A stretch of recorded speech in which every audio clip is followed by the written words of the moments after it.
Əl-Maidə surəsi Mədinədə nazil olmuşdur. 120 ayədir. Bağışlayan və mehriban Allahın adıyla. Ey iman gətirənlər! Əhd peymanlarınıza, nəzr, əhd və and içmək kimi özünüzlə olan peymanlara, müqavilə və digər sazişlər kimi cəmaatla bağladığınız peymanlara və dinin hökmlərinə riayət etməyi boyuna götürmək kimi Allahla olan peymanlara ki, bəzi şeylərin halallığına və haramlığına riayət etmək də bu qəbildəndir, vəfa edin. Dörd ayaqlı heyvanların ətləri və kəsilərkən analarının qarınlarından ölü halda çıxan balaları sizə oxunan istisna olmaqla ehram halında ov etməyi halal hesab etməyən sizlərə halal edildi. Həqiqətən Allah istədiyini hökm edir. Ey iman gətirənlər!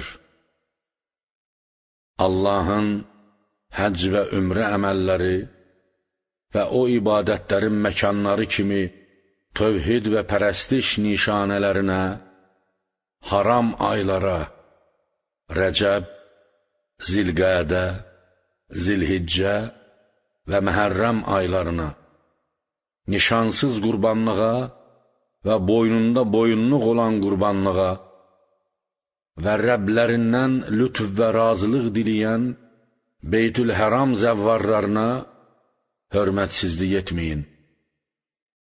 Ehramdan çıxdıqdan sonra ov ovlaya bilərsiniz. Məscid-ül-Hərama girməyinizə mane olmuş bir dəstənin ədavəti sizi onlara qarşı həddi aşmağa vadar etməsin. Bütün xeyir işlərdə və təqvada bir-birinizə kömək edin və günah və həddi aşmaqda bir-birinizlə köməkləşməyin. Allahdan qorxun ki, həqiqətən Allah ağır cəzalandırandır. Ölü, kəsilmədən murdar olmuş heyvan, qan, donuz əti, kəsilən zaman başı üzərində Allahdan qeyrisinin adı çəkilmiş, boğulmuş, vurmaqla öldürülmüş, hündürlükdən yıxılaraq ölmüş, başqa bir heyvanın buynuzu vasitəsilə ölmüş və yırtıcı heyvanın öldürərək yediyi heyvan, yuxarıda qeyd edilən heyvanların əti halal olanlarından canı çıxmamış, şəriət qanunu ilə kəsə bildikləriniz istisna olmaqla bunları yemək, həmçinin müqəddəs daşın üzərində ya bütlər üçün kəsilmiş heyvanın ətini yemək və eləcə də heyvanın ətini qumar oxları ilə bölmək sizə haram oldu. Bu əməllərin hamısı Allaha qarşı itaətsizlikdir. Bugün kafirlər sizin dininizi məhv edib aradan apara biləcəklərindən ümidlərini kəsiblər. Odur ki, onlardan qorxmayın, məndən qorxun. Bugün dininizi sizin üçün kamilləşdirdim, sizə öz nemətimi tamamladım və möhkəm və sabit bir din kimi sizin üçün İslamı qəbul etdim. Beləliklə, əgər kimsə qəhətli və şiddətli aclıq halında günaha meyli olmadan həmin haram şeylərin bəzilərindən yeməyə məcbur olsa, Allah çox bağışlayan və mehribandır. Səndən onlara nəyin halal edildiyini soruşurlar. De, bütün pak şeylər, ağılın qəbul etdiyi və insan təbiyyətinin meyl göstərdiyi ərzaq, geyim və digər yaşayış vasitələri sizə halal edildi. Həmçinin Allahın sizə öyrətdiklərindən onlara öyrədərək təlim keçib əhəlləşdirdiyiniz ov heyvanlarının ovladıqları sizə halaldır. Beləliklə, sizin üçün tutub saxladıqları hər bir heyvandan yeyin və onları ov üzərinə göndərərkən, onun üçün Allahın adını çəkin. Allahdan qorxun. Şübhəsiz, Allah tez hesab çəkəndir. Bugün pak olan şeylər sizə halal oldu. Səmavi kitab verilmiş kəslərin yeməyi sizə halal, sizin yeməyiniz onlara halaldır. Həmçinin zina əhli olmadan və gizlində qeyri-qanuni aşna saxlamadan, ismətli olub, mehriyyələrini ödəyəcəyiniz təqdirdə, möminələrdən olan azad və ismətli qadınlarla, eləcə də sizdən əvvəl səmavi kitab verilmiş kəslərdən olan azad və ismətli qadınlarla evlənmək sizə halaldır. Kim iman gətirməli olduğu şeyə kafir olsa, həqiqətən onun əməli puç olub və o axirətdə ziyana uğrayanlardan olacaqdır. Ey iman gətirənlər! Namaza durarkən, dəstəmazınız olmayanda, üzlərinizi və dirsəklərinizə qədər əllərinizi yuyun və başınıza və iki ayaqlarınızın üzərinə, hər iki ayağınızın üstündəki qabarıq yerə kimi məs edin.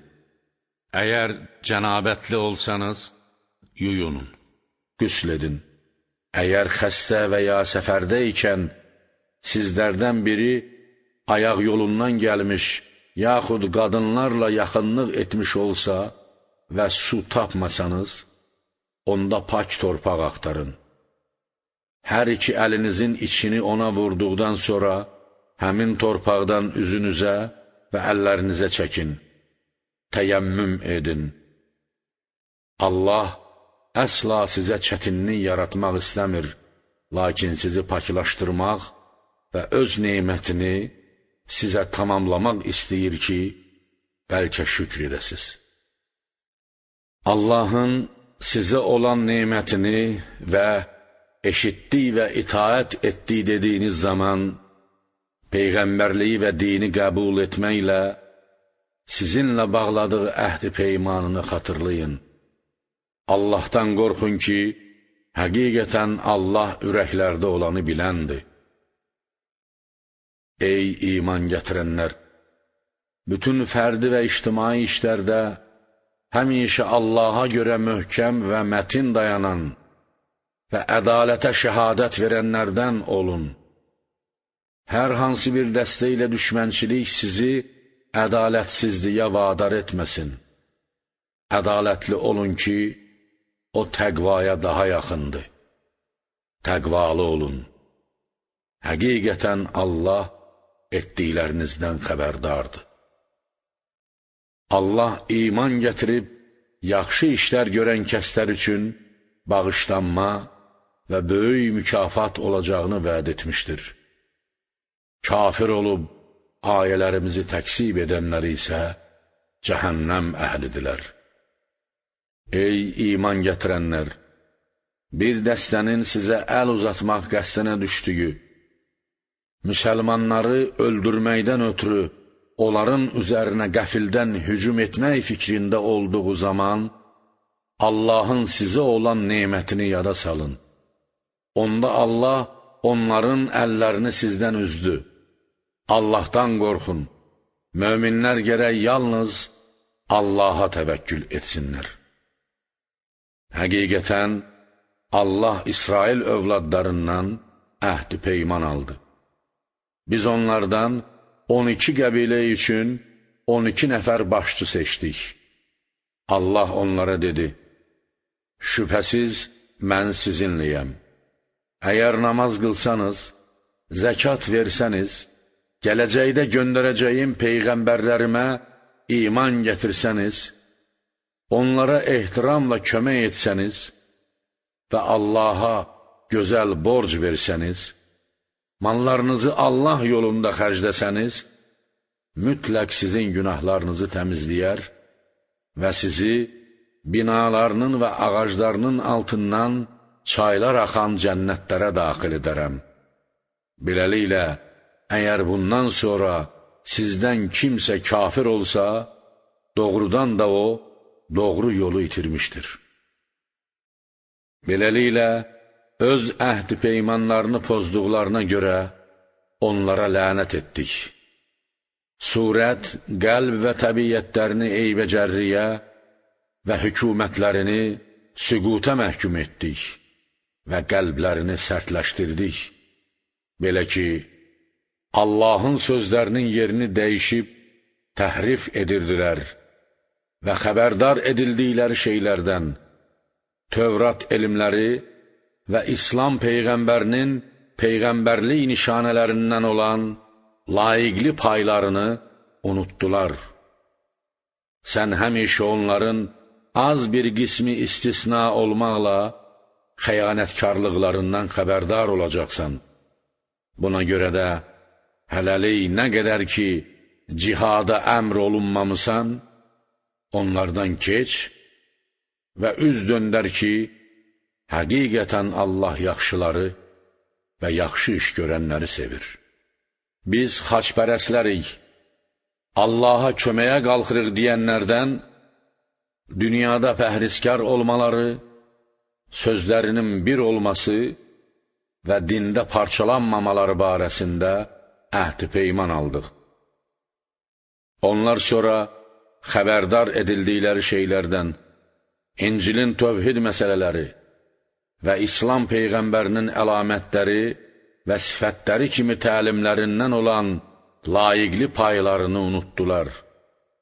Buna görə də onların arasında qiyamət gününədək düşmənçilik və kin yaratdıq.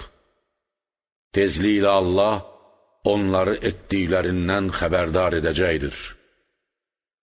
Ey kitab əhli! Şübhəsiz sizə bizim Peyğəmbərimiz gəlib ki, o sizin üçün öz kitabınızdan İslam Peyğəmbərinin xüsusiyyətləri və onun Peyğəmbərliyinin nişanələri kimi gizlətdiklərinizin bir çoxunu bəyan edir və bir çoxuna Allahın cism olması barəsindəki sözlərə və Peyğəmbərlərə günah nisbət verilməsinə də hələlik göz yumur. Həqiqətən Allah tərəfindən sizə bir nur və özü aydın olan və aydınlıq gətirən bir kitab gəlib. Allah iman gətirib, onun razılığına tabe olanları, o nur və kitabın vasitəsilə Üsulüddin və Firuiddinin yolu olan salamatlıq yollarına hidayət edir, onları öz köməyi ilə qaranlıqlardan, küfür, nifaq və itaətsizlik zülmətlərindən nura tərəf çıxardır və doğru yola hidayət edir. Şübhəsiz, həqiqətən Allah həmin Məryəm oğlu Məsihdir. Vücudu vacib olan varlıq, vücudu mümkün olan varlığa çevrilib və ya vacib varlıq, mümkün varlığa daxil olub deyən kəslər kafir oldular. De, əgər Allah Məryəm oğlu Məsihi, onun anasını və yer üzündə olanların hamısını öldürmək istəsə, Allahın müqabilində kim bir şeyə malikdir? Halbuki göylərin, yerin və o ikisinin arasında olanların həqiqi sahibi Allahdır. İstədiyini yaradır. Allah hər şeyə qadirdir. Yəhudi və xaçpərəstlər dedilər, biz Allahın oğulları və onun sevimliləriyik. De, onda bəs nə üçün Allah sizə günahlarınıza görə əzab verir? Əksinə, siz də onun yaratdıqlarından bir bəşərsiniz. İstədiyi şəxsi rəhmətinin tələbinə əsasən bağışlayır və istədiyi şəxsə ədalətinin tələbi əsasında əzab verir. Göylərin, yerin və onların arasındakilərin həqiqi sahibi odur və qayıdış ona tərəfdir. Ey kitab əhli! Həqiqətən qiyamət günü bizə heç bir müjdə verən və qorxudan gəlmədi deməməyiniz üçün bizim Peyğəmbərimiz sizin yanınıza gəldi ki, o Peyğəmbərlər silsiləsinin arası kəsildiyi dövrdə İsa ilə Mühəmmədin sallallahu aleyhi və alihi və səlləmin Peyğəmbərlik dövrləri arasındakı zaman fasiləsində dini marifi sizə bəyan edir. Deməli, doğrudan da sizə müjdə verən və qorxudan gəldi. Allah hər şeyə qadirdir. Və yada sal o zamanı ki, Musa öz qövmünə dedi, ey mənim qövmüm, Allahın aranızda peyğəmbərlər təyin etdiyi və sizi insanlara padişahlar etdiyi və sizə düşməninizin suda batması, müfəssəl Tövrat, içindən çeşmə çıxan daş, bir növ ağac şirəsindən hazırlanmış yemək və bildirçin kimi aləmdəkilərdən heç kəsə vermədiyi şeyi verdiyi zamandakı nemətini xatırlayın. Ey mənim qövmüm! Allahın sizin üçün yazdığı və qərara aldığı bu müqəddəs torpağa, Beytül-Müqəddəsə daxil olun. Geriyə dönməyin və arxaya çəkilməyin ki, əks təqdirdə ziyana uğrayarsınız. Dedilər, ey Musa, həqiqətən orada qüdrətli və zalım bir dəstə var və onlar oradan çıxmayınca biz əsla ora daxil olmayacağıq. Amma əgər onlar oradan çıxsalar, biz mütləq daxil olacağıq. Allahdan qorxanlardan olan və Allahın iman və şücaət neməti verdiyi şəxslərdən 2 kişi dedi, bu qapıdan, şəhərin darvazasından onlara hücum edin və elə ki oraya daxil oldunuz, mütləq siz qalibsiniz. Əgər imanınız varsa, yalnız Allaha təvəkkül edin. Dedilər, ey Musa, nə qədər ki onlar oradadılar, həmin şəhərdədirlər, biz əsla ora daxil olmayacağıq. Odur ki, sən və Rəbbin gedin onlarla vuruşun, biz mütləq elə burada oturacağıq. Musa dedi, ey Rəbbim, boynuma qoyduğum vəzifənin çatdırılması və cihada dəvət etmək barəsində mənim özümdən və qardaşımdan başqa heç kəsə gücüm çatmır və tayfadan yalnız az bir hissəsi mənim tabeçiliyimdədir. Odur ki, bizimlə bu itayətsiz dəstə arasında ayrılıq sal. Allah dedi, bu torpaq günahlarının cəzası olaraq 40 il onlara haram oldu. Bu müddət ərzində onlar daim yer üzündə, Sina çölündə sərgərdan qalacaqlar. Odur ki, bu itayətsiz dəstiyə görə qəmgin olma. Adəmin 2 oğlunun, Habil ilə Qabilin qurbanlıq zamanı olmuş əhvalatını həqiqi və düzgün şəkildə onlara oxu. Habil dəvə kəsdi, Qabil isə biraz buğda gətirdi. Beləliklə birindən qəbul olundu və digərindən qəbul olunmadı. Qabil dedi, səni mütləq öldürəcəyəm. Habil dedi, həqiqətən Allah yalnız təqvalılardan qəbul edir. Əlbəttə, əgər sən məni öldürmək üçün əlini mənə uzatsan da, mən özümü müdafiə etsəm səni öldürmək üçün sənə əl uzadan deyiləm. Həqiqətən mən aləmlərin Rəbbi olan Allahdan qorxuram. Mən istəyirəm, əvvəl başlamayım ki, sən məni öldürmək günahı və mənim digər günahlarımla və öz günahlarınla Allah dərgahına qaydasan və cəhənnəm əhlindən olasan. Budur zalimların cəzası. Beləliklə, pis işlərə əmr edən nəfsi onu qardaşını qətlə yetirməyə həvəsləndirdi və bu işi ona asan göstərdi. Beləliklə onu öldürdü və ziyana uğrayanlardan oldu.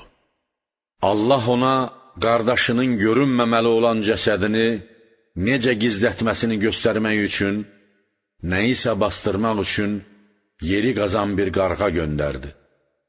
O dedi, vay olsun mənə, məyər mən bu qarğa kimi olub, qardaşımın cəsədini gizlətməkdən də aciz olmuşam? Beləliklə o, peşman olanlardan oldu.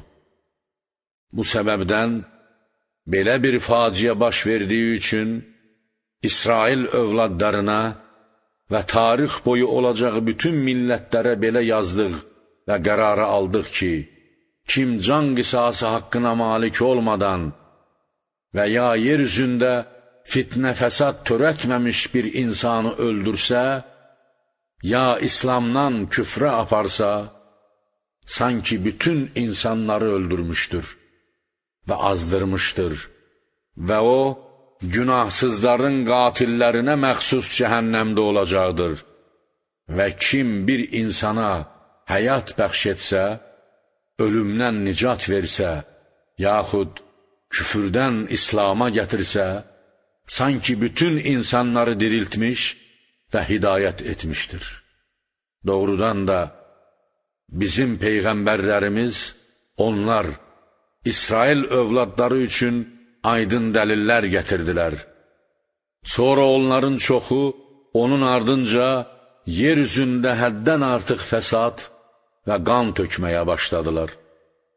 Həqiqətən Allahla və onun peyğəmbəri ilə vuruşan və yer üzündə fitnə fəsad törətmək istiqamətində çalışan insanları qorxutmaq, asayişi pozmaq və onların haqlarına təcavüz etmək məqsədi ilə soyuq və ya isti silahla zahir olan kəslərin cəzası yalnız öldürülmək və ya dar ağacından asılmaq, yaxud əlləri və ayaqlarının bir əlin 4 barmağı ilə bir ayağın 4 barmağının çarpazvarı kəsilməsi və ya həmin yerdən sürgün olunmaqdır.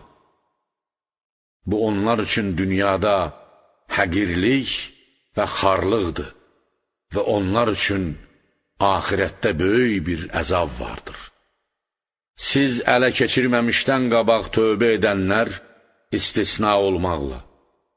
Buna görə də bilin ki, Allah çox bağışlayan və mehribandır. Ey iman gətirənlər! Allahdan qorxun, ona yaxınlaşmaq üçün dərgahına yaxın olanlardan və salih əməllərdən ona tərəf vasitə axtarın və onun yolunda cihad edin, bəlkə nicat tapdınız. Şübhəsiz, əgər yer üzündə olanların hamısı və üstəlik bir o qədəri də kafirlərin olsa ki, onu qiyamət günün əzabından qurtulmaları üçün fidyə versinlər, onlardan qəbul olunmaz. Onlar üçün ağrılı bir əzab vardır. Daim oddan çıxmaq istəyərlər, amma əsla oradan çıxan deyildirlər. Onlar üçün həmişəlik bir əzab vardır. Ey İslam hakimləri! Oğru kişi və oğru qadının əlini, baş barmaqlarını çıxmaqla, sağ əllərinin 4 barmaqlarını etdikləri işin müqabilində Allah tərəfindən müəyyənləşdirilmiş bir cəza olaraq kəsin. Allah yenilməz qüdrət və yaradılış və şəriətdə hikmət sahibidir. Kim etdiyi zülmündən sonra tövbə etsə və əqidə və əməlini düzəltməyə başlasa, şübhəsiz Allah ona nəzər salar və tövbəsini qəbul edər. Həqiqətən Allah çox bağışlayan və mehribandır. Məyər göylərin və yerin həqiqi səltənət və mülkiyyətinin Allaha məxsus olmasını bilmirsən? Çünki yaratmaq, qorumaq, işlərin nizama salınması və yox etmək, bunların hamısı onun iradə və istəyinin təsiri altındadır. İstədiyinə ədalət və hikmətə uyğun olaraq əzab verər və istədiyini rəhmət əsasında bağışlayar. Allah hər şeyə qadirdir. Ey Peyğəmbər! Küfürdə, ona meyl göstərməkdə və kömək etməkdə tələsən kəslər, istər dilləri iman gətirdiyi deyib qəlbləri iman gətirməmiş kəslər, münafiqlər, istərsə də yəhudilər səni kədərləndirməsinlər.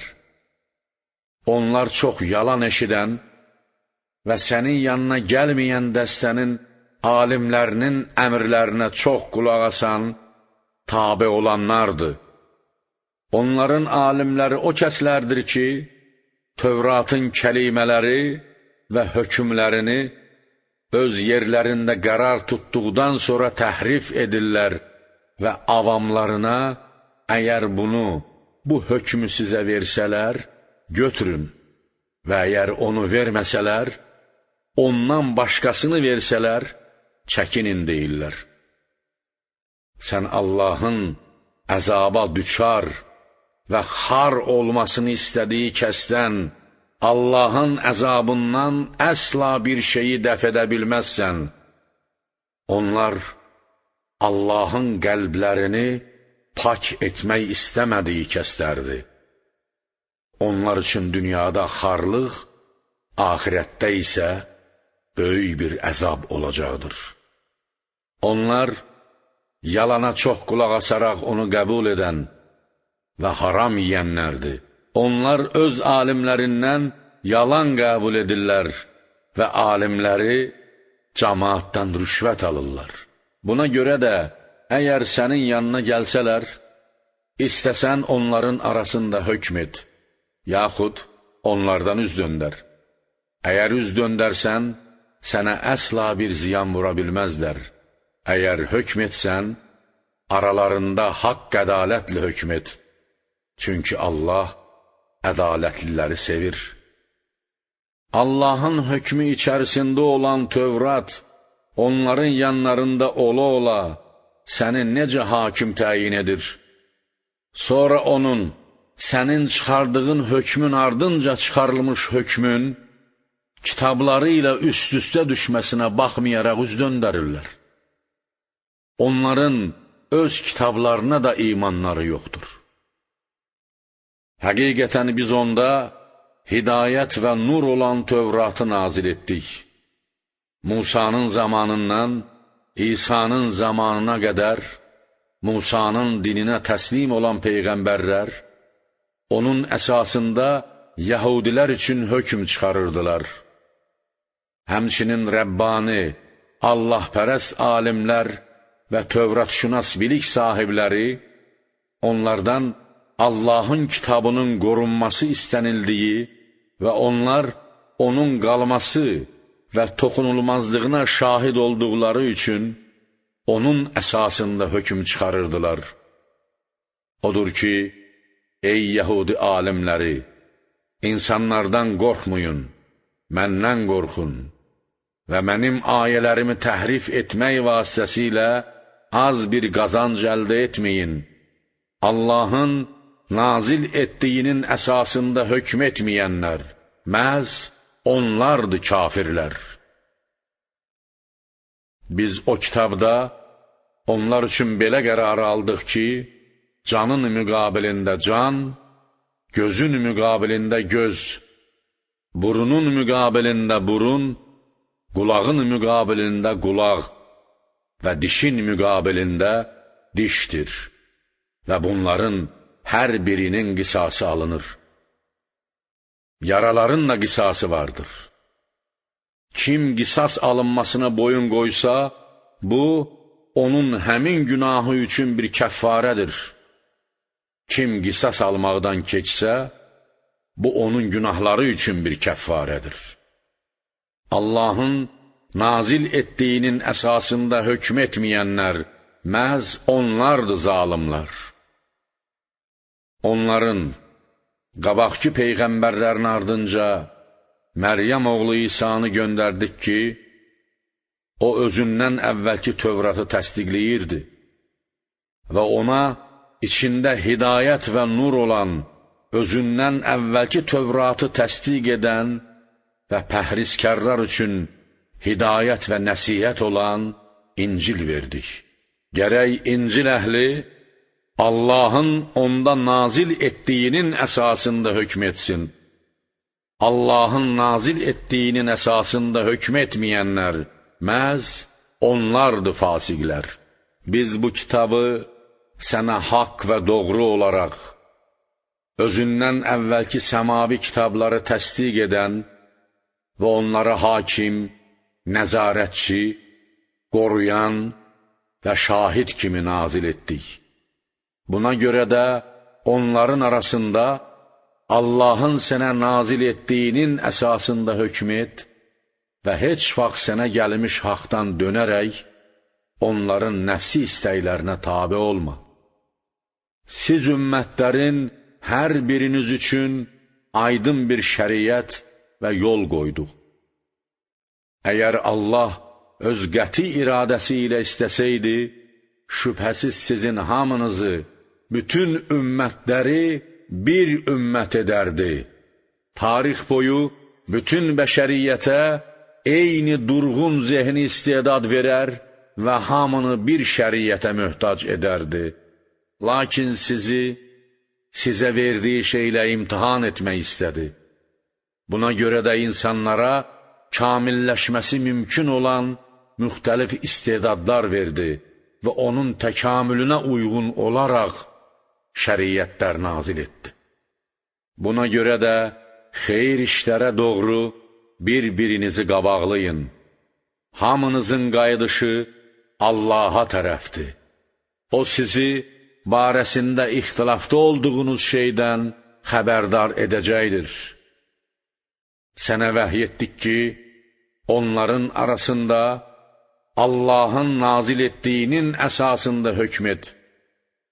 Onların nəfsi istəklərinə tabe olma və onlardan çəkin ki, məbadə səni Allahın sənə nazil etdiyinin bəzisindən döndərələr. Beləliklə, əgər onlar sənin hökm etməyindən üz döndərsələr, bil ki, Allah onları bəzi günahlarının cəzası olaraq müsibətə düçar etmək istəyib. Əlbəttə, insanların çoxu fasiq və Allahın itaətindən çıxandılar. Bəs onlar cahiliyyət dövrünün hökmünü istəyirlər. Yaradılışın başlanğıc və sonuna yəqinliyi olanlar üçün kimin hakimliyi Allahın hakimliyindən daha yaxşıdır? Ey iman gətirənlər! Yəhudi və xaçpərəstləri özünüzə dost və köməkçi tutmayın. Onlar bir-birlərinin dostu və köməkçiləridir. Sizdən kim onları özünə dost və köməkçi tutsa, onlardan olacaqdır və zalimdir və şübhəsiz Allah zalim dəstəni hidayət etməz. Beləliklə, qəlblərində xəstəlik, nifaq və ikiyüzlülük xəstəliyi olan kəslərin onlarla dostluğa tələsmələrini, bizə pis bir hadisənin üz verməsindən, İslam dövlətinin süquta uğramasından və onların bizə hakim olmalarından qorxuruq demələrini görürsən. Ümid var ki, Allah müsəlmanlar üçün bir qələbə, yaxud öz tərəfindən bir iş qarşıya çıxarsın, kafirləri başqa yolla həlak etsin və onlar qəlblərində gizlətdikləri şeyə görə peşman olsunlar. İman gətirənlər, münafiqlərin nifağı üzə çıxan zaman bir-birlərinə deyərlər, sizinlə birlikdə olmalarına dair Allaha möhkəm and içənlər bunlar idilər. Doğrudan da onların, münafiqlərin əməlləri batil və puç oldu və onlar ziyana uğradılar. Ey iman gətirənlər! Sizdən kim öz dinindən dönsə, Allaha bir ziyan vurmaz. Allah tezliklə özünün sevdiyi və onu sevən bir dəstəni gətirər. Onlar möminlərin qarşısında ram və təvazökar, kafirlərin qarşısında isə qüdrətli və qalibdilər. Allah yolunda cihad edir və heç bir tənə vuranın tənəsindən qorxmurlar.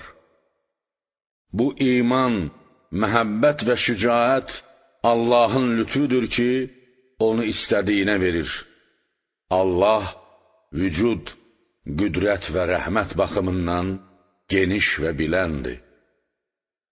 Həqiqətən, sizin başçınız və işlərinizin ixtiyar sahibi yalnız Allah, onun Peyğəmbəri və iman gətirənlər, namaz qılıb, rükû halında zəkat verən kəslərdir. Hər iki məzhəb tərəfindən nəql edilmiş rəvayətlərə əsasən, cəm şəkildə buyurulan bu ayənin yeganə nümunəsi Əli əleyhissalam və onun rükû halında üzük bağışlamasıdır.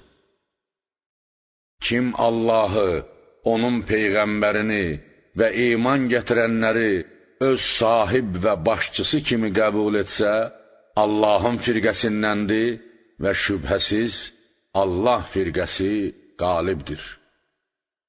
Ey iman gətirənlər! Sizdən əvvəl səmavi kitab verilmiş kəslərdən və digər kafirlərdən sizin dininizi lağa qoyan və ələ salanları özünüzə dost və köməkçi tutmayın və əgər möminsinizsə, Allahdan qorxun. İnsanları azan vasitəsilə namaza çağırdığınız zaman, onlar onu lağa qoyar və ələ salarlar. Bu ona görədir ki, onlar düşünməyən bir tayfadılar. De, ey kitab əhli! Məyər bizdən yalnız Allaha, onun tərəfindən bizə nazil olana və bizdən öncə keçmiş peyğəmbərlərə nazil olana iman gətirməyimizi, sizin çoxunuzun isə itaətsiz olmağınızı eyib tutmursuz? Bu ayə bu sözə oxşuyur ki, mənə mənim yalnız varlı, sənin isə yoxsul olmağını, yaxud mənim alim, sənin isə nadan olmağını eyib tutursan. De, sizə Allah yanında cəzaları sizin irad tutduğunuz bu möminlərinkindən daha pis olan kəslərdən xəbər verimmi? Onlar sizin keçənlərinizdən Allahın lənət etdiyi, qəzəbləndiyi, bəzisini meymunlar və donuzlar surətini saldığı və tağuta pərəstiş etmiş kəslərdir. Onlardır yerləri daha pis olan və düz yoldan daha çox azanlar. Onlar sizin yanınıza gələndə iman gətirdik deyərlər, halbuki şübhəsiz sizin hüzurunuza küfr əqidəsi ilə gəlib və elə həmin əqidə ilə də xaric olublar.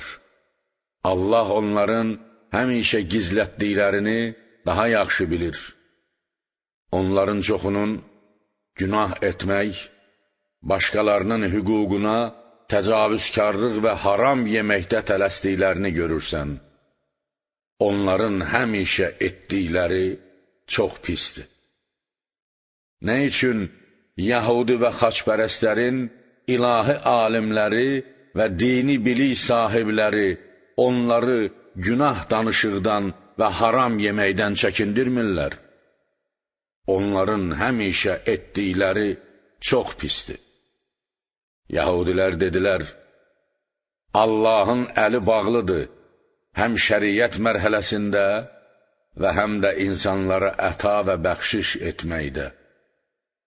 Və elə buna görə də dinin istər Tövratda, istərsə də başqasında olan hökmləri nəsx oluna bilməz.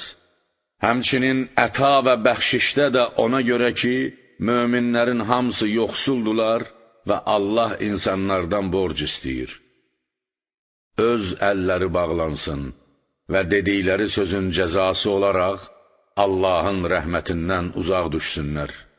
Əksinə, onun hər iki qüdrət əli daim açıqdır və onun kamil qüdrəti həmişə qalmaqdadır.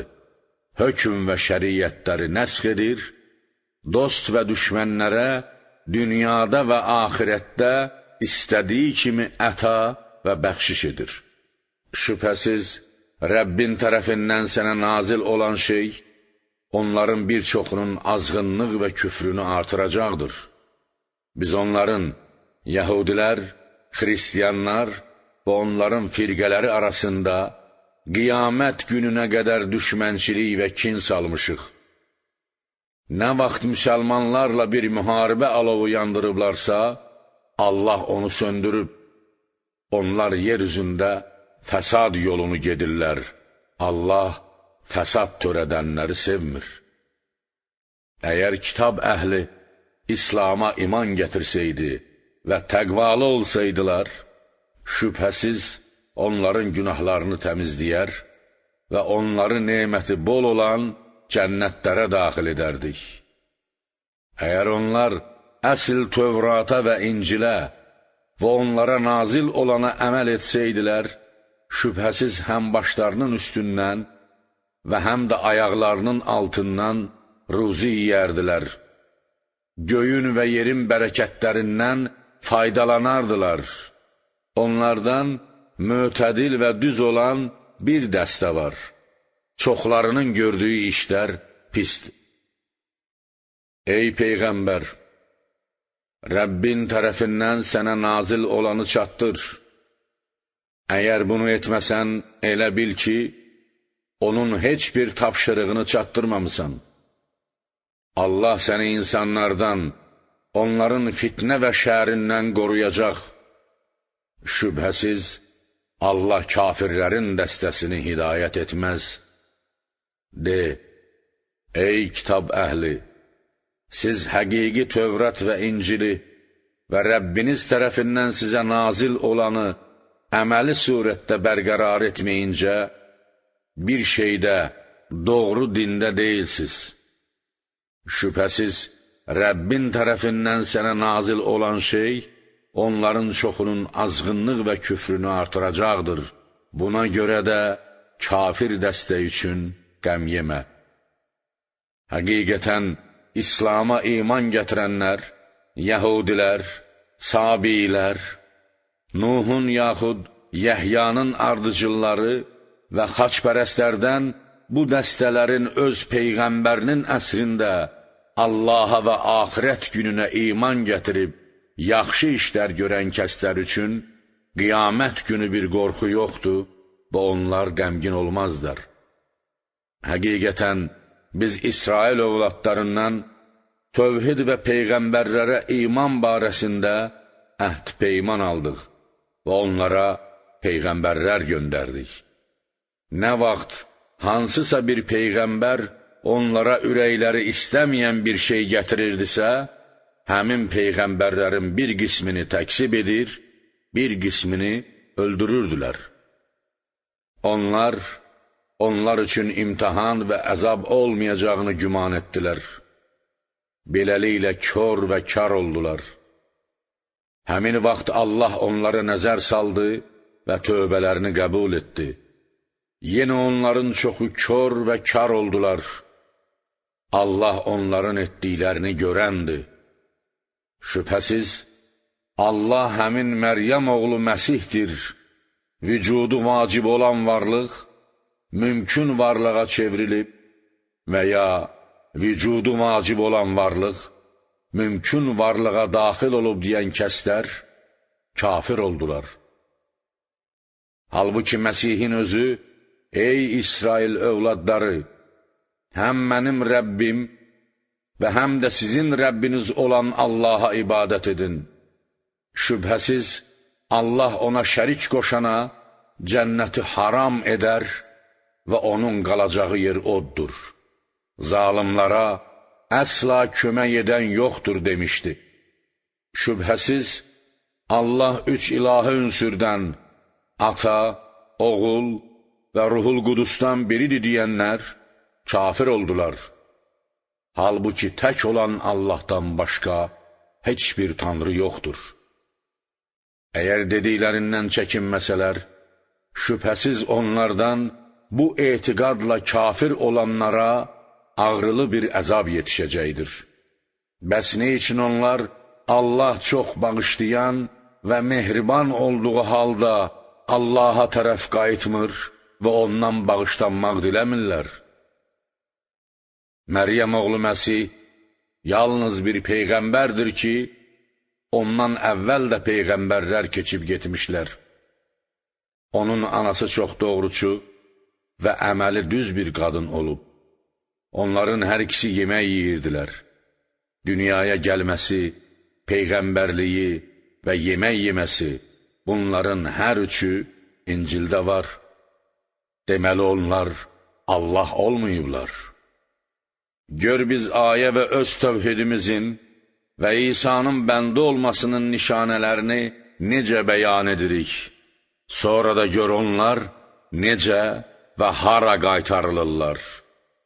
De, Allahı qoyub, müstəqil surətdə sizə heç bir ziyan və xeyir vermək imkan və qüdrəti olmayan şeyə ibadət edirsiniz. Allah eşidən və biləndir. De, ey kitab əhli, öz dininizdə haqsız yerə ifrata varmayın. Bəşər övladını Allah və ya Allahın oğlu, yaxud üç Allahdan biri hesab etməyin və həmçinin bundan qabaq fitrətin düz yolundan azmış, çoxlarını azdırmış və doğru yoldan peyğəmbərlərin şəriətlərindən sapmış dəstənin nəfsi istəklərinə tabi olmayın. İsrail övladlarından kafir olanlar, Davudun və Məryəm oğlu İsa'nın dili ilə lənətləndilər. Bu onların itaətsizlik etmələri və həmişə Allahın təyin etdiyi həddi aşmalarına görə idi. Onlar etdikləri heç bir çirkin işdən əl çəkmir və bir-birlərini çəkindirmirdilər. Doğrudan da onların gördükləri iş çox pis idi. Onların çoxunu kafirlərlə, müşriklərlə dostluq edən görürsən. Doğrudan da nəfsi istəklərinin onlar üçün qarşıya çıxardığı şey pisdir ki, Allah onlara qəzəb etmiş və onlar ilahi əzabda həmişəliydilər. Əgər onların Allaha və Peyğəmbərə və ona nazil olana imanları olsaydı, onları, müşrikləri dost tutmazdılar. Lakin onların çoxu itaətsizdilər. Şübhəsiz, insanların iman gətirənlərə qarşı düşmənçilikdə ən qatısının yəhudilər və müşriklər olmasını görəcəksən. Onların möminlərlə dostluqda ən yaxın olanlarının isə biz xaçpərəstlər deyənlər olduğunu görərsən. Bu ona görədir ki, onların bir qismi keşişlər və rahiblərdir və onlar təkəbbürlənmir, özlərini yuxarı tutmurlar. Onlar Peyğəmbərə nazil olanı eşidən zaman haqqı tanıdıqları üçün gözlərindən yaş axdığını görərsən. Onlar deyərlər, ey Rəbbimiz, iman gətirdik. Odur ki, bizi daim sənin hüzurunda şahid olanlardan və axirət aləminin şahidlərindən et. Rəbbimizin bizi salihlərin dəstəsinə daxil və onlarla birgə etməsinə göz dikdiyimiz halda bizə nə olub ki, Allaha və haqdan bizə gələnə iman gətirməyək? Beləliklə, Allah bu sözlərinin müqabilində onları ev və ağaclarının altından çaylar axan cənnətlərlə mükafatlandırdı ki, orada əbədi qalacaqlar. Budur yaxşı işlər görənlərin mükafatı. Kafir olub, ayələrimizi və nişanələrimizi inkar və təksib edən kəslər isə cəhənnəmin yoldaşlarıdır. Ey iman gətirənlər! Allahın sizə halal etdiyi pak şeyləri, haram edilməmiş müxtəlif yaşayış vasitələrini özünüzə haram etməyin və həddi aşmayın. Halalın hədlərini aşaraq harama da keçməyin ki, həqiqətən Allah həddi aşanları sevmir. Və Allahın ruzi olaraq sizə verdiklərinin halal və pak olanlarından yiyin və şəriyyətin haram buyurduqlarından və zatən murdar olan şeylərdən çəkinin və iman gətirdiyiniz Allahdan qorxun. Allah sizi bihudə və niyyətində olmadığınız andları pozmağınıza görə cəzalandırmaz. Lakin sizi ciddi iradə ilə içdiyiniz andları pozmağınıza görə cəzalandırar. Buna görə də onu pozmağın kəffarəsi, öz ailənizə yedirtdiyiniz orta hesabla 10 fəqirə yemək vermək, yaxud onları geyindirmək və ya bir qul azad etməkdir. Beləliklə, əgər kimsə bunları tapmasa, onun kəffarəsi 3 gün oruç tutmaqdır. Budur, and içdiyiniz və onu pozduğunuz zaman sizin andlarınızın kəffarəsi. Gərək öz andlarınızı qoruyasınız və pozmayasınız. Allah öz ayələrini sizin üçün bu cür açıqlayır ki, bəlkə şükr edəsiz. Ey iman gətirənlər! Həqiqətən şərab, qumar və asılmış bütlərə ibadət etmək, onlar üçün qurban kəsmək və həmin qurbanın ətindən yemək və qumardakı püşk oxları nəcis və murdardır və şeytanın ixtiralarındandır. Buna görə də onlardan çəkinin, bəlkə nicat tapasız. Həqiqətən şeytan şərab və qumarla sizi onları aludə edib, onların düşkünü etməklə aranızda düşmənçilik və kin salmaq və sizi Allahın zikrindən və namazdan saxlamaq istəyir. Belə isə əl çəkəcəksizmi? Allaha itaət edin, onun Peyğəmbərinə tabe olun və onunla müxalifət etməkdən çəkinin. Beləliklə, əgər üz döndərsəniz, bilin ki, bizim Peyğəmbərimizin vəzifəsi yalnız ona tapşırılanı aydın şəkildə çatdırmaqdır. Onun icrası Peyğəmbərin vəzifəsi deyildir. İcra imamətin vəzifələrindəndir və həmçinin Peyğəmbərin vəzifəsi cəzalandırmaq da deyil. Çünki bu, Allahın istək və iradəsindən asılıdır.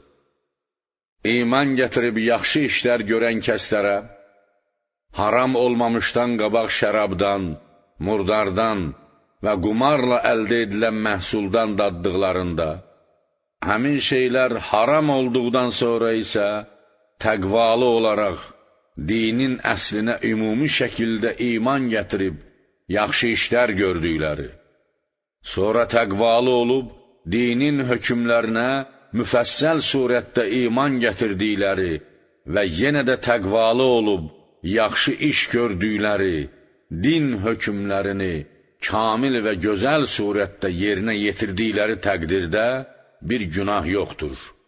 Allah yaxşıları və yaxşı iş görənləri sevir. Ey iman gətirənlər!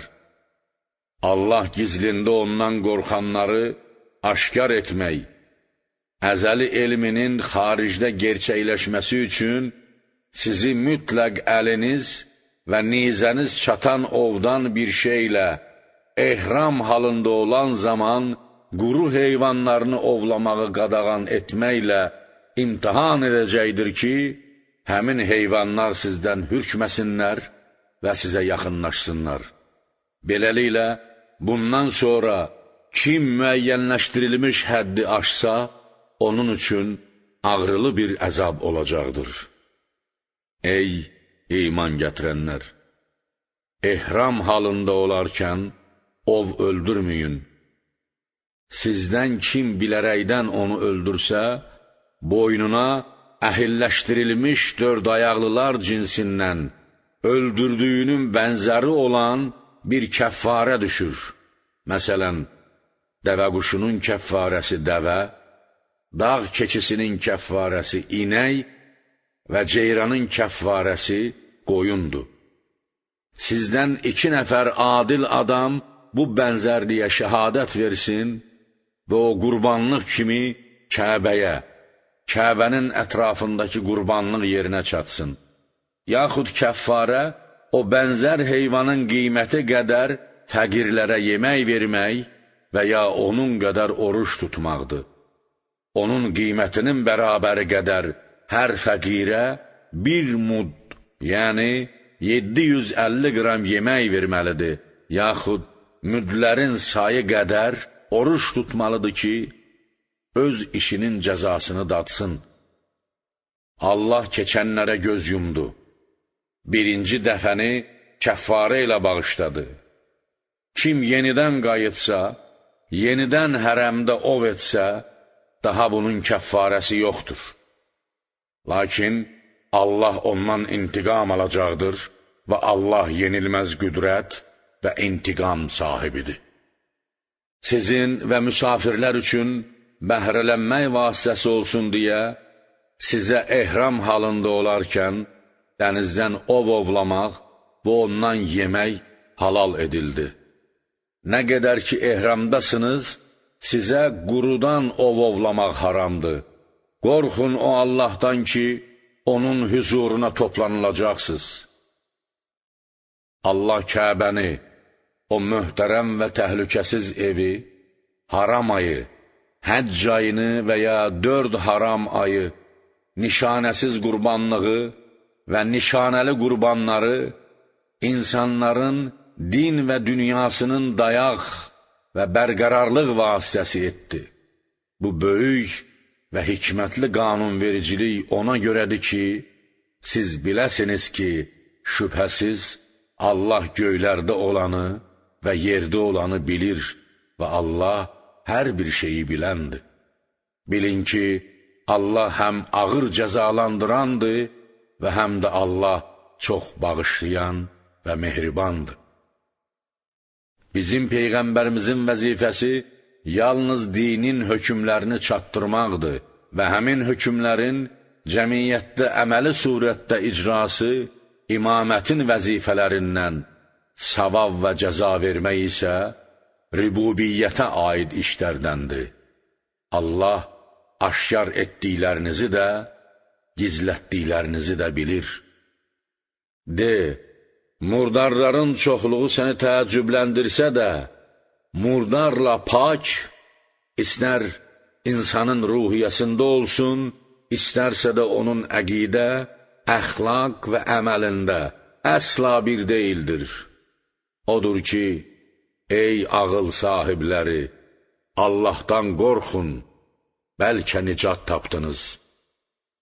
Ey iman gətirənlər, ömrün müddəti, dostların ölümü, var dövlətin əldən çıxması və yaradılış aləminin hikmətinə və kamil quruluşuna uyğun olaraq gizli qalan məsələlər kimi sizə aşkar olacağı təqdirdə sizi narahat və qəmgin edəcək şeylər barəsində Peyğəmbərdən soruşmayın.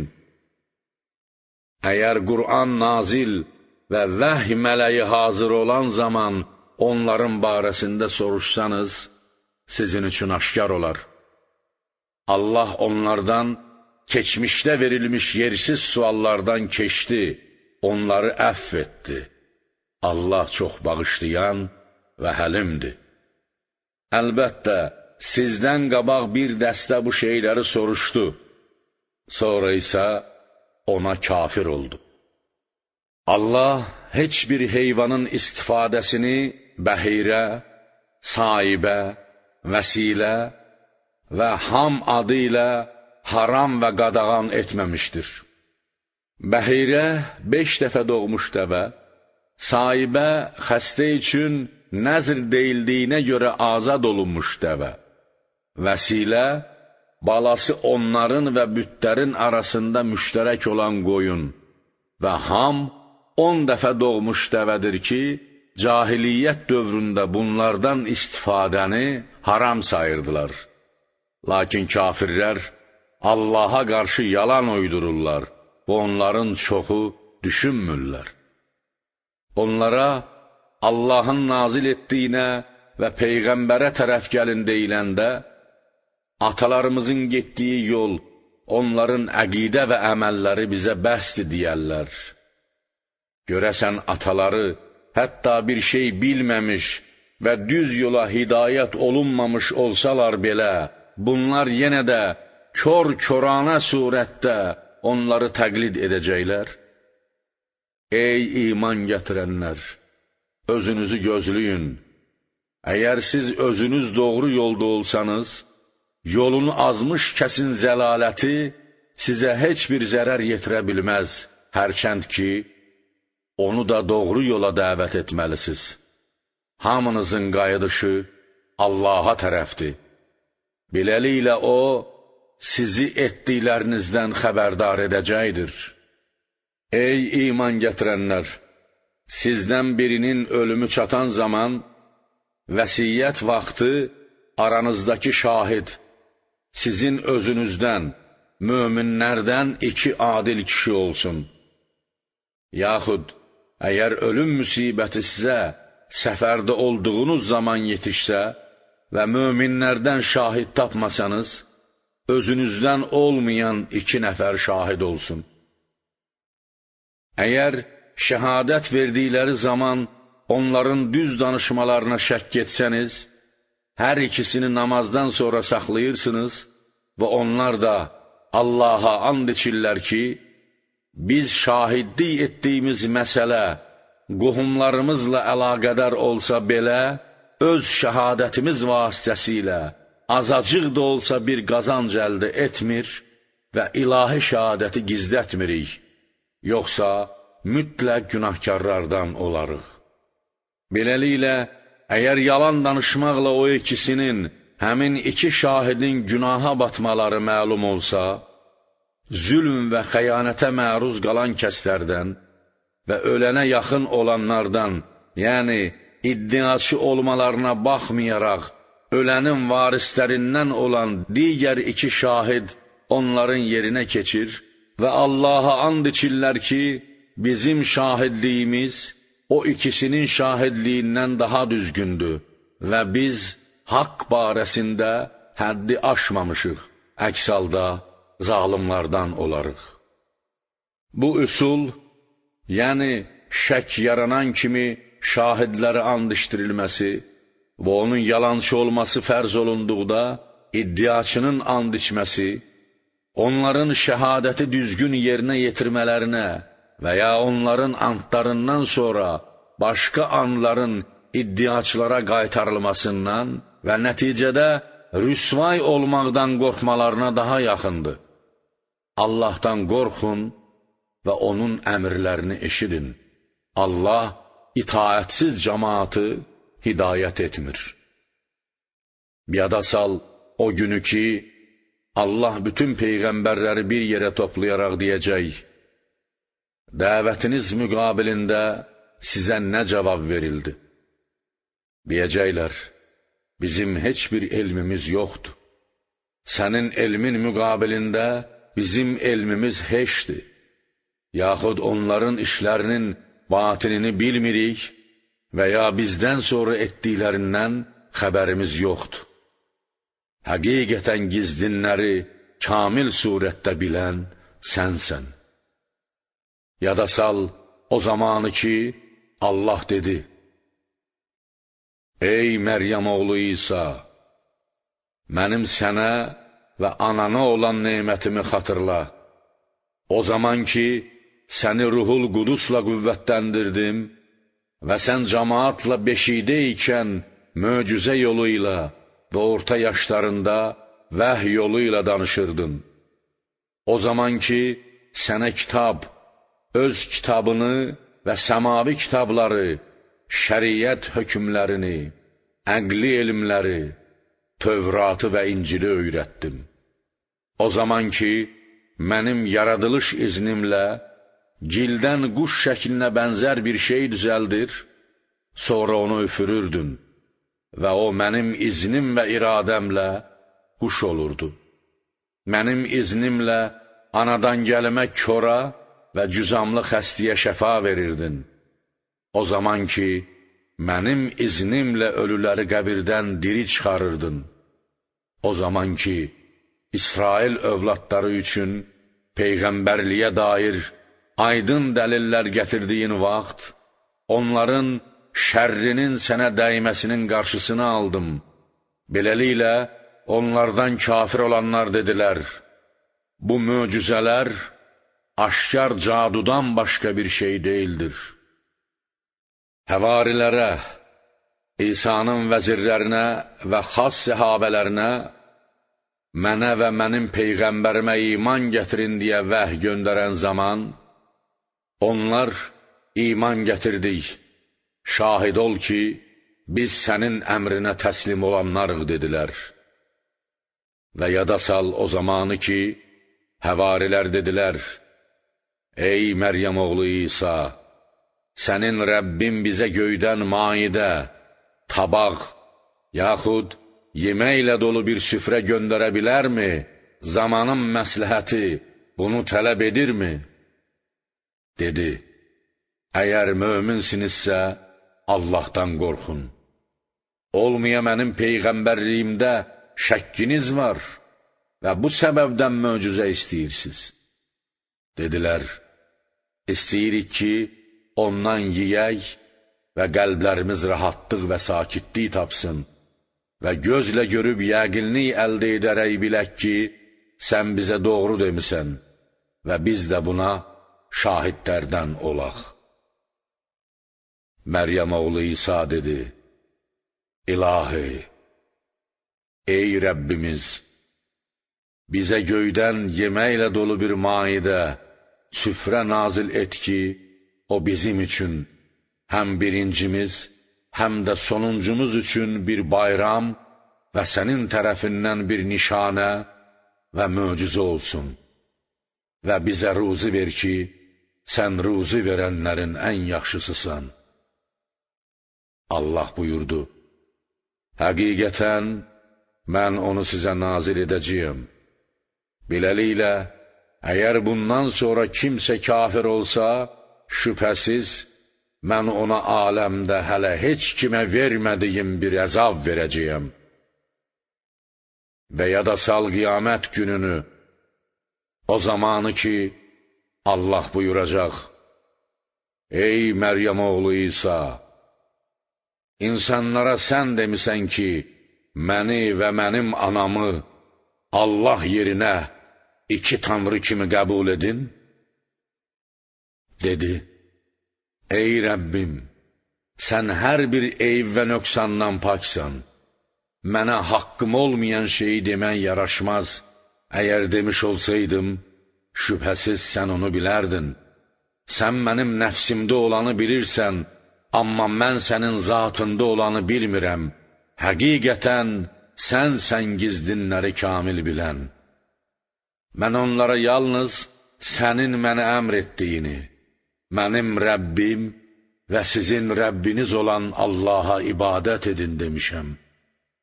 Nə qədər ki onların arasındaydım, onlara şahid idim. Elə ki məni özünə tərəf qaldırdın, sən özün onlara nəzarətçi idin. Sən hər bir şeydən xəbərdar və hər bir şeyi bilənsən. Əgər onlara əzab versən, onlar sənin bəndələrindir və sənin əzabın eyni ilə ədalətdir və əgər onları bağışlasan, bu qüdrət və hikmət əsasındadır və həqiqətən sən özün yenilməz qüdrət və hikmət sahibisən.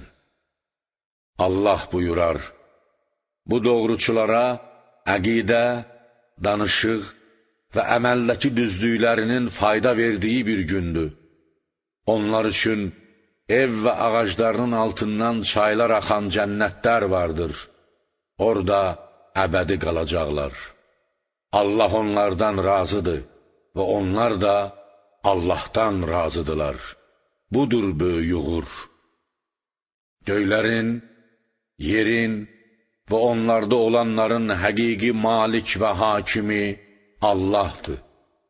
Çünki onların yaradılışı, qorunması, işlərinin nizama salınması və sonra nəzərdə tutulan vaxtda yox edilməsi Allahın kamil istək və iradəsindən asılıdır və O hər şeyə qadirdir.